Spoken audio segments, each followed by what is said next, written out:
Perkenalkan, nama saya Dolviana C. Saya dari Fakultas Perguruan Ilmu Pendidikan Universitas Terbuka. Hari ini saya akan membahas tentang mata kuliah penanganan anak berkebutuhan khusus dengan sebuah topik kasus, yaitu kekerasan anak dalam keluarga. Keluarga merupakan tempat pertama dan utama bagi anak untuk mendapatkan pembinaan mental dan pembentukan kepribadian. Fungsi dan peran keluarga memiliki andil yang sangat signifikan dalam perkembangan dan masa depan anak. Pada kenyataannya sering dijumpai dalam masyarakat, anak yang seharusnya mendapatkan perlindungan di dalam keluarga justru mendapatkan perilaku kekerasan baik fisik maupun psikis. Gejala atau ciri-ciri anak yang mengalami kekerasan secara fisik: yang pertama, memar atau luka; yang kedua, mengalami luka linear atau luka yang disebabkan oleh pukulan tangan atau benda, terutama di bokong, di kaki, tangan, dan punggung.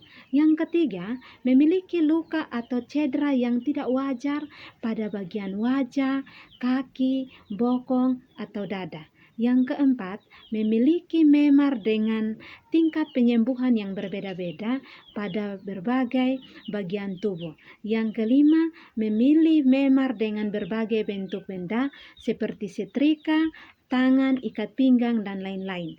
Indikator perilaku anak yang mengalami kekerasan dalam keluarga seperti melaporkan luka yang disebabkan oleh orang tua atau pengasuh. Yang kedua, memberikan alasan luka yang sulit untuk dipercaya. Yang ketiga, sulit untuk duduk tenang, mengeluh rasa sakit, atau terlihat canggung dalam menggerakkan badan. Yang keempat, menggunakan pakaian untuk menutupi seluruh tubuh pada cuaca yang tidak cocok. Dan yang kelima, tiba-tiba menarik diri, menjadi agresif, atau melakukan perilaku menyakiti diri sendiri.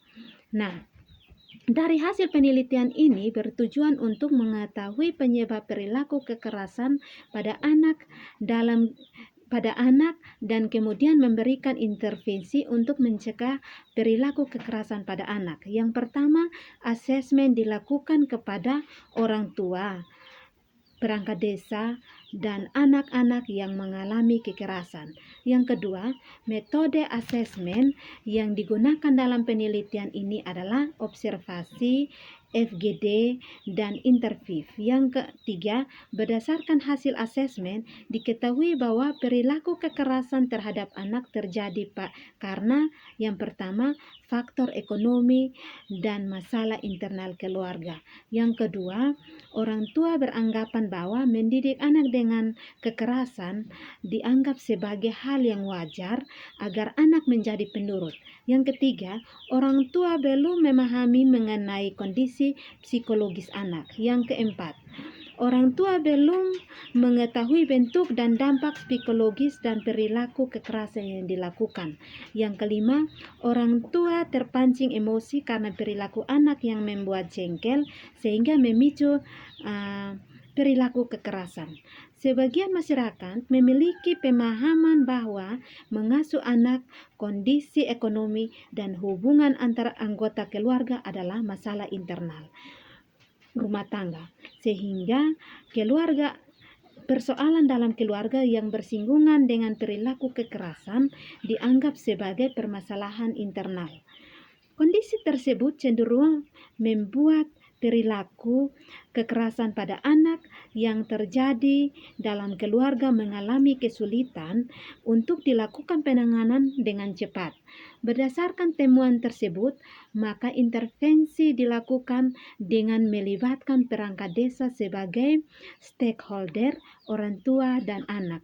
Rencana intervensi berupa yang pertama, psikoedukasi kepada perangkat desa, kader PKK, dan posyandu. Yang kedua, parent-child interaction terapi pada anak atau PCIT. Yang ketiga, psikoedukasi manajemen tata laksana kasus kekerasan pada anak.